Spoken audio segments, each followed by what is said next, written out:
भीड़ भाड़ से अलग होकर जब भी कोई इंसान अपने साथ अकेले में समय बिताता है, तभी उसके दिमाग में नाना प्रकार की चिंताएं जन्म लेने लगती है। मनुष्य की प्रवृत्ति ही ऐसी है कि वो ज्यादातर समय नकारात्मक ही सोचता है। अपने लक्ष्य को कैसे प्राप्त किया जाए, ये सोचने की जगह है। वो ये सोचता है कि अगर लक्ष्य पूरा नहीं हुआ तो मैं क्या करूंगा, और इस प्रकार की नकारात्मक विचारधारा के कारण जीवन परांत डर डर कर जीता रहता है। अगर पूरी बुद्धिमानी और सजगता के साथ इस डर को समझाना जाए तो यही डर इंसान के पतन का कारण बनता है। ऐसा मनुष्य जो खुद पर संशय करता है, खुद पर संदेह करता है, भला वो कैसे सफल हो सकता है।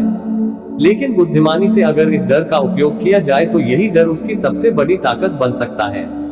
काश केवल एक बार उसने खुद पर विश्वास किया होता तो उसे मालूम होता है कि उसके डर में ही उसकी ताकत का रहस्य छुपा हुआ है।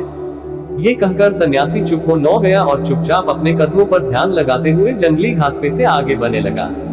संध्या का समय था। सन्यासी और एक लकहारा जंगल में से होकर गांव की तरफ निकल रहे थे। सन्यासी के ये शब्द लकहारे को कुछ समझ में नहीं आए। वो सोच रहा था कि डर में ताकत कैसे हो सकती है। डर तो आदमी को कमजोर बनाता है।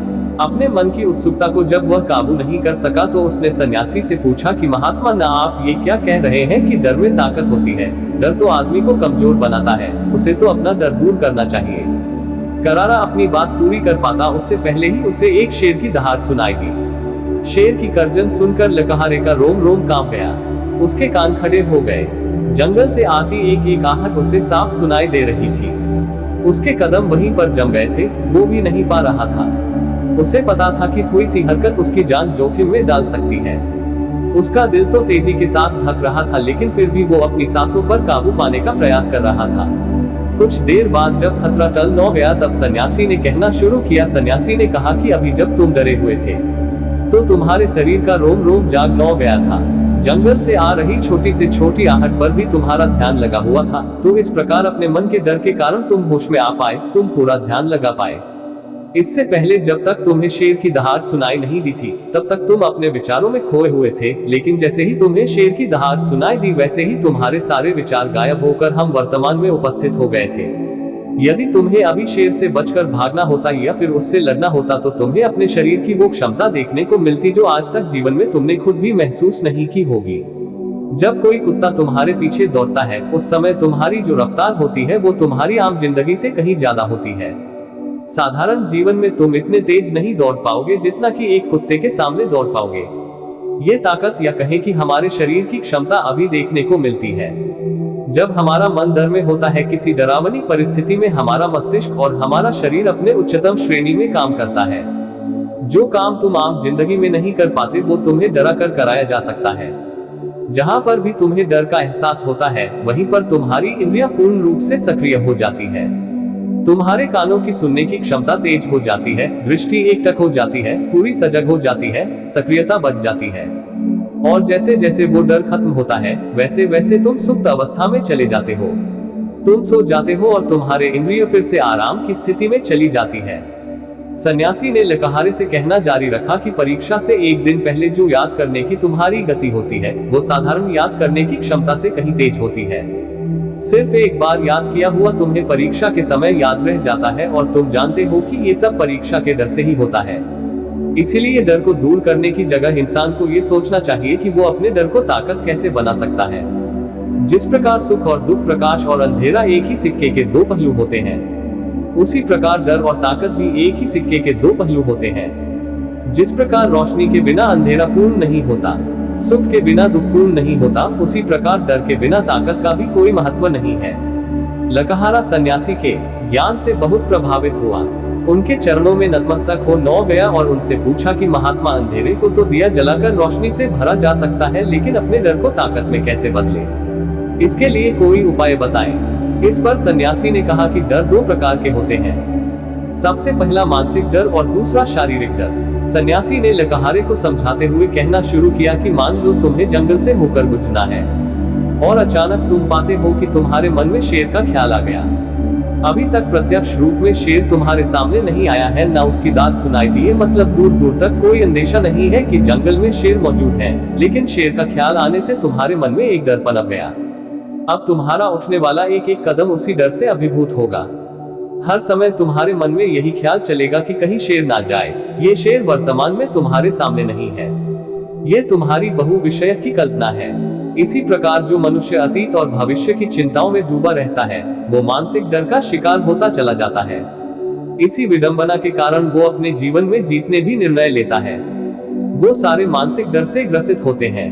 इसीलिए ज्यादातर मनुष्य पूर्ण रूप से अपने निर्णय पर भरोसा नहीं कर पाते हैं, और यही निर्णय या फिर फैसले जो आधे मन से लिए जाते हैं, मनुष्य के कार्य को पूरा नहीं होने देते।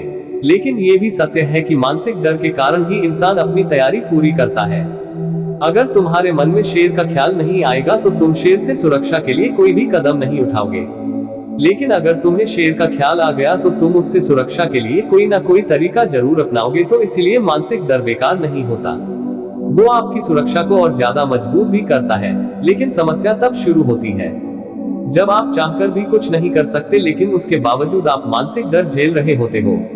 उदाहरण के लिए कुछ मनुष्य हमेशा ये सोचते रहते हैं कि उन्हें कोई बीमारी ना हो जाए, कहीं उनके साथ कोई दुर्घटना घट जाए, कहीं उनके साथ कोई धोखा ना कर दे। लेकिन इन सब घटनाओं पर उनका कोई जोर नहीं होता है, ये उनके हाथ में नहीं होता है। अगर दुर्घटना होनी होगी तो होगी ही, अगर बीमारी होनी होगी तो होगी ही। अच्छा खान पान और अच्छी दिनचर्या का पालन करने के बाद भी अगर कोई मनुष्य बीमार हो जाता है तो ये उसके नियंत्रण के परे की बात है। अपनी तरफ से उसने पूरी कोशिश की और यही उसका कर्तव्य था। उसमें कोई कुछ क्या कर सकता है। जो घटनाएं इंसान की पहुंच के परे होती है वो उनसे भी परेशान होता रहता है, उनसे भी उसका मन घबराता रहता है, और यही मानसिक डर उसके पतन का कारण बनता है।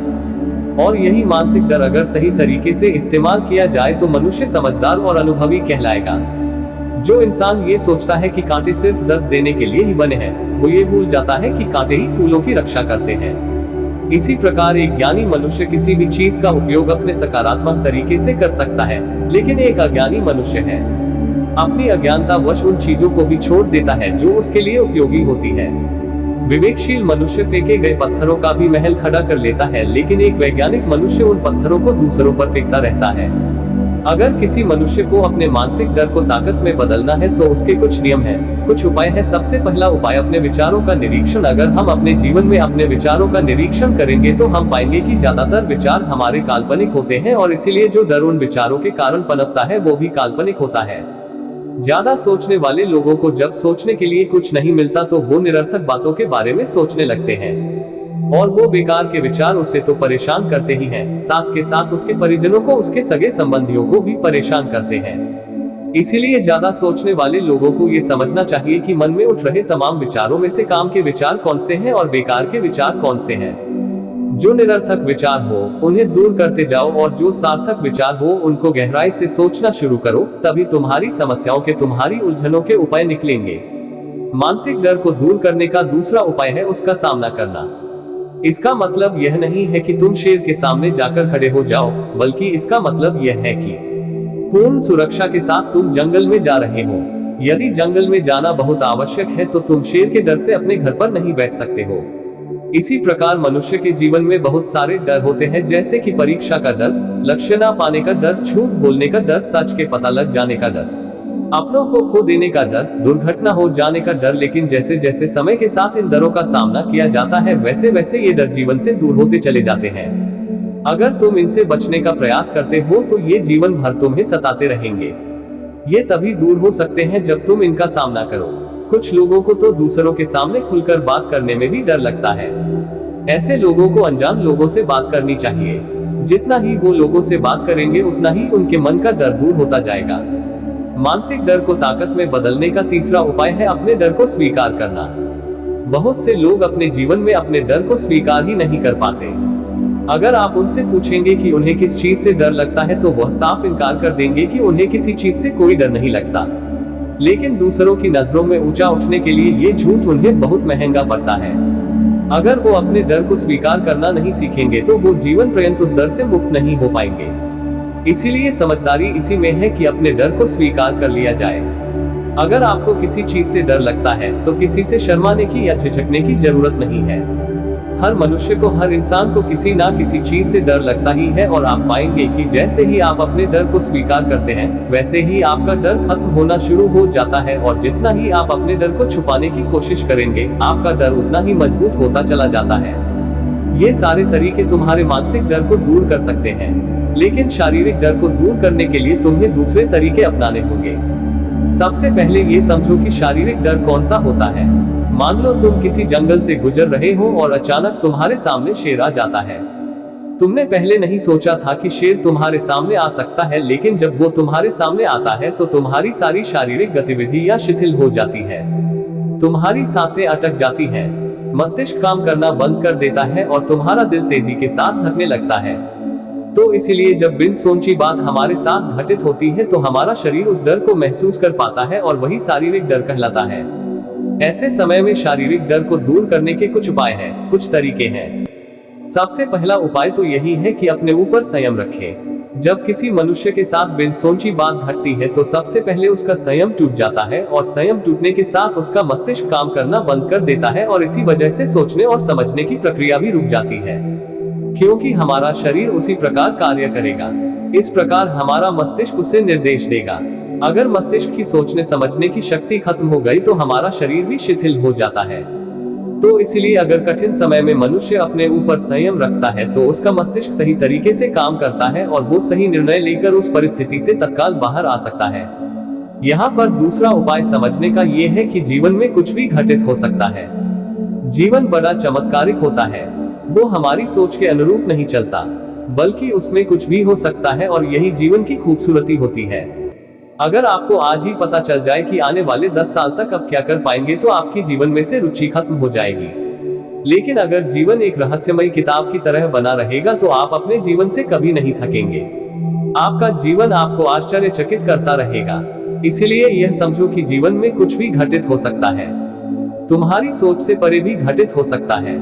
इसीलिए कुछ अनुमान मत लगा लेना। किसी सोच को लेकर सन्यासी ने अपनी बात खत्म करते हुए कहा कि इन तरीकों से तुम अपने मानसिक और शारीरिक डर को दूर कर सकते हो और आनंद से भरा हुआ जीवन जी सकते हो। तो दोस्तों, कैसी लगी ये कहानी आपको कमेंट सेक्शन में कमेंट करके जरूर बताना। नमो बुद्धाय।